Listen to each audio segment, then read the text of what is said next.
Ошентип 3-чү болуп Тосток көз бакага келет. Ой, Мунара экен. Тук. Мунарада ким жашайт? Мен ыйкасы чычканмын. А мен алан көз коркокмун. Сен кимсиң? Мен Тосток көз бакамын. Силер менен жашасам болобу? Албетте болот. Кел үчөөбүз жашайбыз. Ошентип 3-өө жашап атканда 4-чү болуп Карышкыр келет.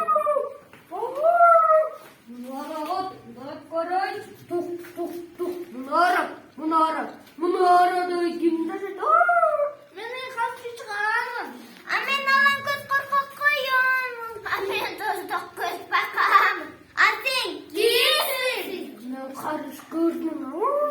Силер менен жашасам болобу? Албетте болот. Ошентип күндөрдүн биринде куу түлкү келет.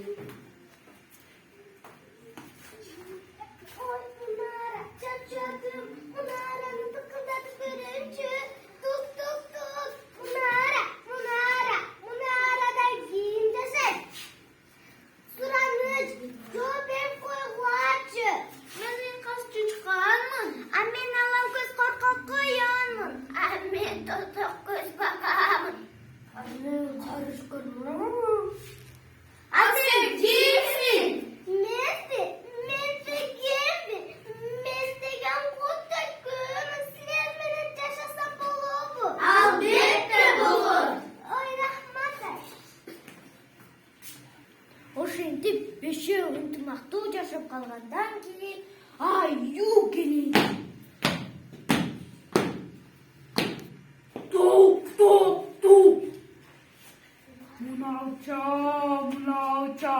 Муналчада ким жашайт? Мен ыйкасы чычканмын. А мен алан көз коркок коёмун.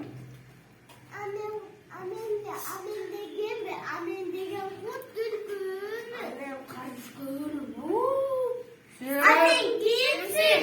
Мен аюмун. Силер менен жашасак болобу? Жок, сен бакпайсың. Ана үймөтүн үстүндө жашабам.